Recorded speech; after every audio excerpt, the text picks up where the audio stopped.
BC కులగణన ప్రాముఖ్యత నేపథ్యంతో సాహిత్య అకాడమీ ప్రెసిడెంట్ జూలూరి గౌరీశంకర్ రాసిన బహుజన గణమన పుస్తకాన్ని హర్యానా గవర్నర్ బండారు దత్తాత్రేయ హైదరాబాద్ ప్రెస్ క్లబ్లో ఆవిష్కరించారు. బీసీల ఐక్యత, సామాజిక న్యాయం ఆవశ్యకత గురించి రాసిన ఈ పుస్తకం గ్రామ గ్రామానికి చేరాలని గవర్నర్ బండారు దత్తాత్రేయ అన్నారు. జాతీయ గీతం పేరుతో ఈ పుస్తకం రావడం గొప్ప విషయమన్నారు. ఈ పుస్తకాన్ని రచించడానికి 62 ఏళ్లు పట్టిందని, అగ్రవర్ణ ఆధిపత్యం ఎలా ఉంటుందో స్వయంగా చూసి ఇది రాశానని రచయిత గౌరీశంకర్ అన్నారు.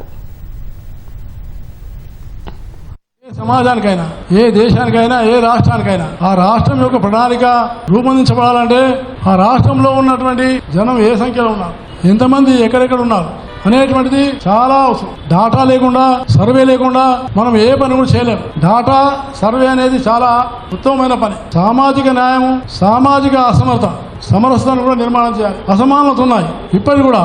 సామాజిక అసమానత వాళ్ళ బీసీలు ఆత్మగౌరవంగా చెప్పుకొని మేము ఈ సమాజానికి సంబంధించామని చెప్పేటువంటి పరిస్థితి సమాజంలో ఉండాలి. 62 సంవత్సరాల వయస్సులో ఈ పుస్తకాన్ని రాశారు. జీవితము, యవ్వనము మొత్తం అన్నిటికీ సంబంధించినటువంటి దాంట్లో బహుజన గణం అన్నటువంటి రాయడానికి 62 సంవత్సరాలు పట్టింది. దానికి తెలంగాణ కావచ్చు, తెలంగాణలో ఉన్న కాలం కావచ్చు, ఇక్కడ ఉన్న పోరాటాలు కావచ్చు, ఇక్కడ ఉన్న ఉద్యమాలు కావచ్చు, వీటన్నిటి నేపథ్యం నుంచి నన్ను నేను చదువుకోవడానికి ఈ పుస్తకం ఇది ఆవిష్కరణ జరిగే సందర్భానికి 2 తెలుగు రాష్ట్రాల్లో 300 కేంద్రాల్లో ఇప్పటికీ ఆవిష్కరణ జరిగింది. చేతి వృత్తుల వాళ్ళు, చిన్న చిన్న కులాల వాళ్ళు, చిన్న చిన్న చేతి పనుల వాళ్ళంతా కూడా ఈ పుస్తకాన్ని ఆవిష్కరించారు.